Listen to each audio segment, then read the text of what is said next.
আসসালামু আলাইকুম। Hello everyone, কেমন আছেন সবাই? আশা করি ভালো আছেন। আলহামদুলিল্লাহ, আমিও ভালো আছি। এই তো অনেক দিন পরে বাসায় ফিরলাম আজকে। বাসায় ফিরে বাসার অবস্থা খুবই খারাপ। আমার শাশুড়ি অসুস্থ ছিল, আপনারা তো দেখেছেন। আমার শাশুড়ি আমার ননদের বাসায় থাকে, তো ননদের বাসায় থাকে জন্য আমি সেখানে গিয়ে মাকে ডাক্তার দেখালাম, মার যত্নার্থী করলাম। তো আবার আমার ননদের বাসায় কেন থাকে সেটাও বলি। কারণ আমার ননদ একা থাকে, তার হাজব্যান্ড ঢাকার বাইরে জব করে। তো এইসব কারণে আমার শাশুড়ি সেই বাসাতেই থাকে, তার দুইটা ছোট বাচ্চা আছে। তো এই কারণে হচ্ছে গিয়ে আমার শাশুড়ি সেখানে থাকে। আমাদের বাসায় আসে মাঝে মধ্যে, বেশিরভাগ সময় তার মেয়ের বাসাতে থাকে, মানে আমার ননদের বাসায় থাকে। তো মা যেহেতু আসতে পারবে না, তাই আমি গিয়েছিলাম আমার ননদের বাসায়। তো এই তো বাসাতে ছিলাম না, বাসায় আসার পরে দেখি খুব খারাপ অবস্থা। পুরো এক সপ্তাহেরও বেশি আমি আমার ননদের বাসায় ছিলাম। তো যার কারণে ঘর দুয়ারের অবস্থা খুবই খারাপ। এই যে দেখেন আমাদের বাসায় আবার কি একটা অবস্থা।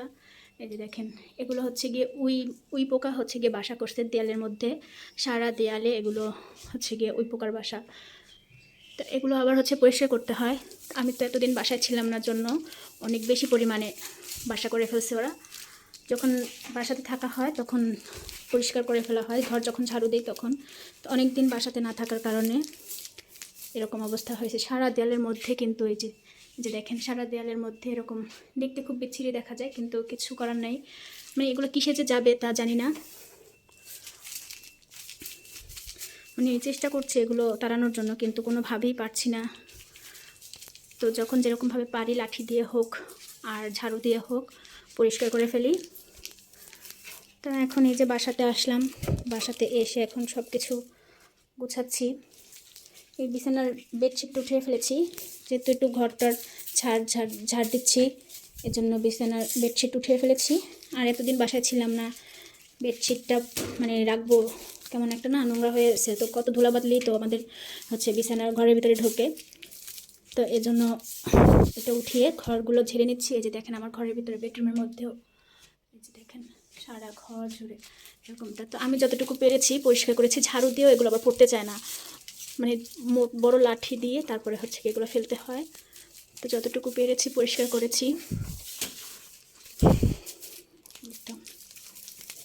বাসায় একদিন না থাকলে বাসার অবস্থা খুব খারাপ হয়ে যায়, কিছু করার থাকে না।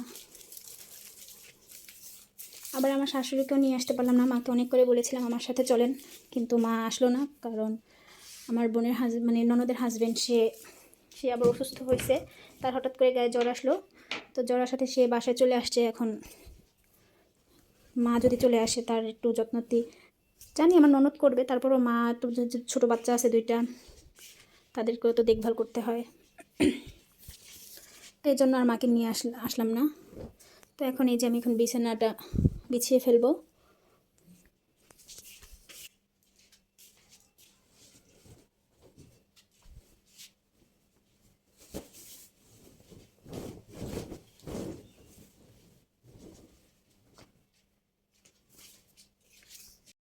তো এই যে বিছানাটা গুছিয়ে নিলাম, এই তো। আর এই যে কাপড়গুলো ধোয়া কাপড় ভাঁজ করতে হবে, এই জন্য বিছানার উপরে রেখেছি। এখন বালিশের কাপড়গুলো সব ভরে নেব।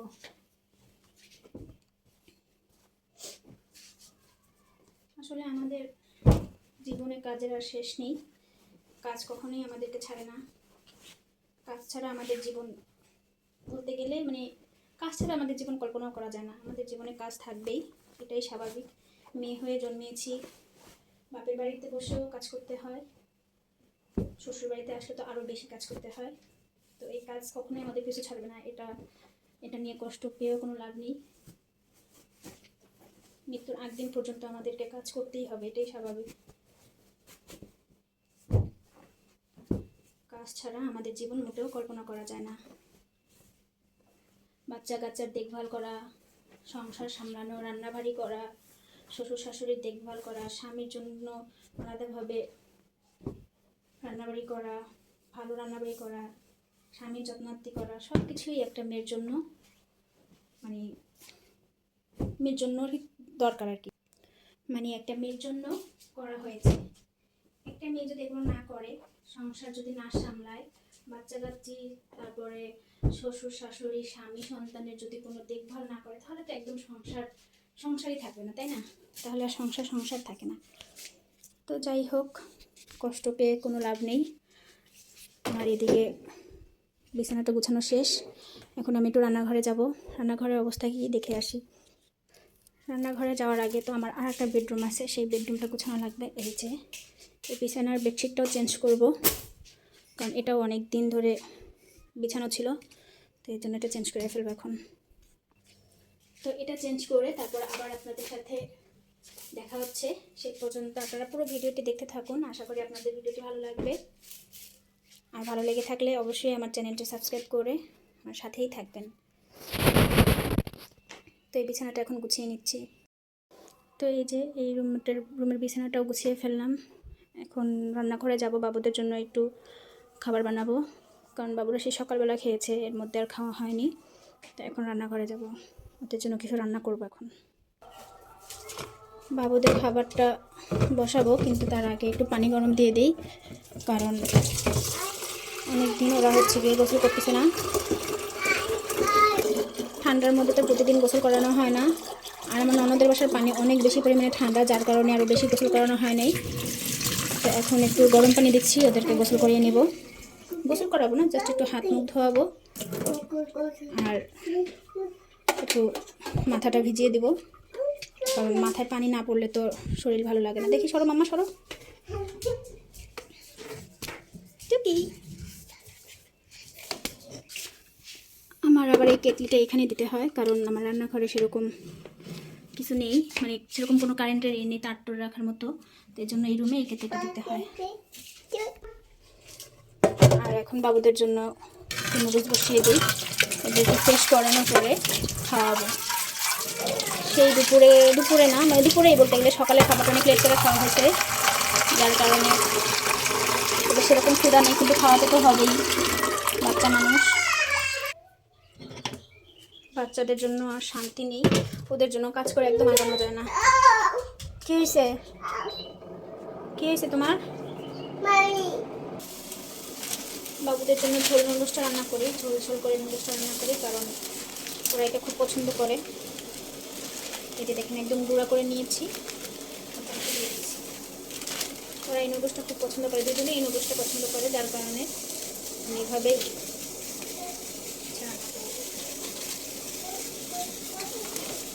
এখন হালকা একটু লবণ দিয়ে দেবো। লবণ দিলেও হয়, না দিলেও হয়, কিন্তু লবণ দিলে একটু টেস্টটা ভালো হয়, কারণ কাঁচে কাঁচে ভাবটা থাকে না। তো এটা বসিয়ে দিলাম, আর বাবুদেরকে টিভি ছেড়ে দিয়েছি, ওরা টিভি দেখছে। তো আমি এই যে ননদের বাসায় গিয়ে কী কিনলাম সেটা আপনাদের সাথে একটু শেয়ার করি। আমি এটা কিনেছি হচ্ছে গিয়ে রুটি রাখার জন্য, মানে রুটি ছেঁকে রাখার জন্য। কারণ কি, যখন আমি রুটি ছেঁকে প্লেটের উপরে রাখি, তখন রুটিটা একদম ঘেমে প্লেটের সাথে লেগে যায় আর নরম হয়ে যায়, একদমই খেতে ইচ্ছা করে না। এর জন্য আমি এইটা হচ্ছে গিয়ে কিনেছি। 20 টাকা নিয়েছে। এই ঝুড়িটার দাম 20 টাকা নিছে। আর সেরকম কিছুই কেনা না, জাস্ট হচ্ছে কি, আমি ননদের কাছ থেকে কিছু বাটা নিয়ে এসেছি। তারপরে এই যে সিম কিনেছি, কালকে রাত্রেবেলা সন্ধ্যার দিকে একটু বের হয়েছিলাম, তো তাদের ওদিকে, আমার মনে হয় আমাদের এদিকের থেকে তাদের ওদিকে একটু দাম কম সবজির, তো এর জন্য আমি এই সিম নিয়েছি 30 টাকা কেজি। অনেক জায়গায় দেখা যায় 50 টাকা 40 টাকা, কিন্তু আমি কালকে এনেছি 30 টাকা নিয়েছে। এখানে 1 কেজি পরিমাণ সিম আছে, 30 টাকা নিয়েছে একদম। আর তার কাছ থেকে, মানে আমি হচ্ছে কি যে মরিচের গুঁড়া ভাঙিয়েছিলাম, তো ওটা রাখার মতো আর কি আমার সেরকম ভালো বড় কোনো বয়ম নাই। বিস্কিটের বাটা, তো আমার ননদ আমাকে 2টা বিস্কিটের বাটা দিছে।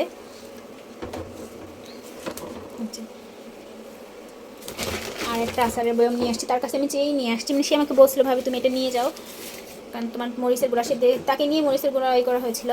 তো এই যে এগুলো নিয়ে আসছে, আমার এখন এগুলো পরিষ্কার করতে হবে। এগুলো পরিষ্কার করে আমাকে ছাদে যেতে হবে, কারণ ছাদে অনেক দিন আমার গাছগুলোর কী অবস্থা আল্লাহ জানে, পানি দেওয়া হয় নাই, জানি না কী অবস্থায় আছে আমার গাছগুলো, অনেক কষ্ট পাচ্ছে মনে হয়, কারণ ওরা তো পানি ছাড়া একদমই ভালো থাকে না। তো এগুলো ধুয়ে পরিষ্কার করে রেখে তারপরে আমি ছাদে যাব গাছে পানি দেওয়ার জন্য।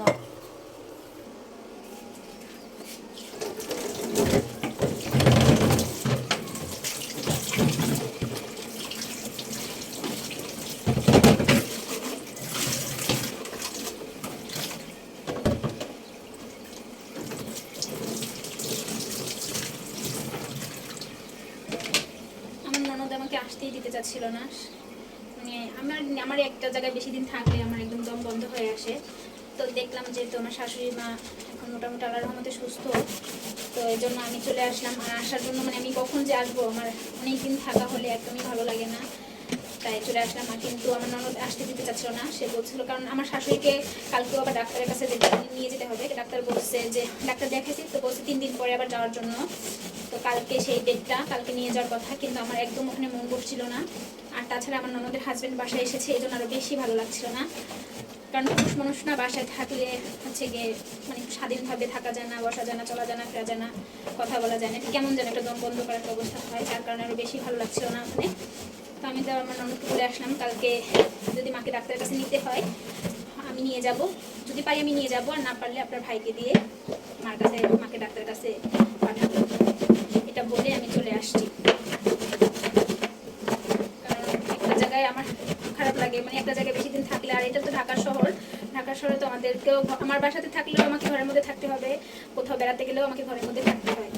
যদি একটু গ্রামের বাইরে হয় তাহলে সেই ক্ষেত্রে একটু এইখানে সেখানে এর ঘরে ওর ঘরে গেলাম, ভালো লাগে এটা। আমরা তো ঢাকা শহরে থাকি, আমাদের সবসময় বন্দি খাঁচার মধ্যেই থাকতে হয়, তো যার কারণে আমার বেশি খারাপ লাগছিল আর কি।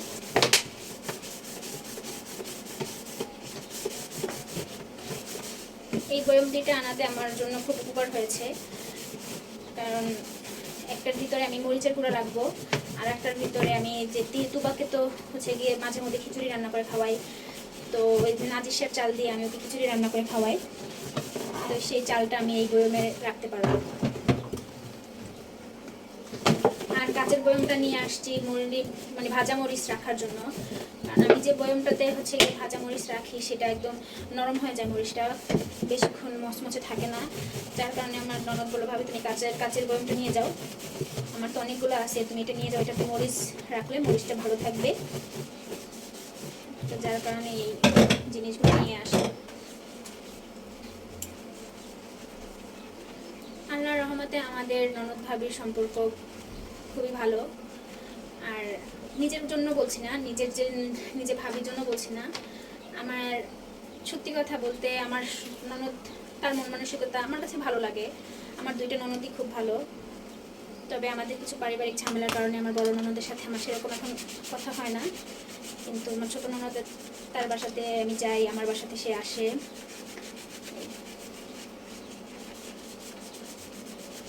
তারপর আল্লাহর কাছে দোয়া করি সবাই ভালো থাকুক, সুস্থ থাকুক, যে যেখানে আছে, যার মতো যে আছে সেখানে সে ভালো থাকুক।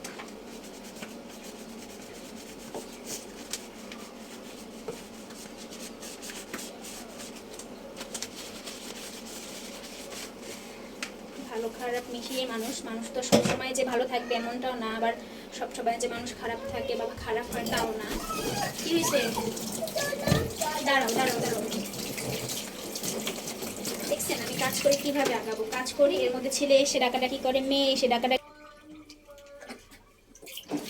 তো এই যে বাবুদেরকে টিভিটা মানে টিভি কার্টুন চেঞ্জ হয়ে গিয়েছে জন্য কান্নাকাটি করছিল, তো ওটা চেঞ্জ করে দিয়ে আসলাম। আর দেখলাম পানিটাও গরম হয়ে গেছে, এখন এটা ধুয়ে নিয়ে বাবুদেরকে ফ্রেশ করে নিব।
সবগুলো ধুয়ে নিলাম, এখন এটা পানি ঝরাতে দিয়েছি। আর বাবুদেরকে একটু ফ্রেশ করে নিই এখন। আর ওদের হচ্ছে এই যে নুডলসটাও রান্না হয়ে গেছে। তো এই যে বাবুদেরকে খাওয়ালাম, খাওয়ানোর পরে ওদেরকে ফ্রেশ করলাম, না ফ্রেশ করে ফার্স্টে ওদেরকে ফ্রেশ করলাম, তারপরে ওদেরকে খাওয়ালাম। খাওয়ানোর পরে এখন এই যে ঘরটা ঝাড়ু দিচ্ছি। ঘরটা ঝাড়ু দিয়ে আমি ছাদে যাব। ছাদে গাছগুলো পানির অভাবে খা খা করছে, কারণ রোদ তো ওঠে। এক সপ্তাহের মতো আমি বাসায় বাহিরে গাছে পানি তো দেওয়া হয় নাই।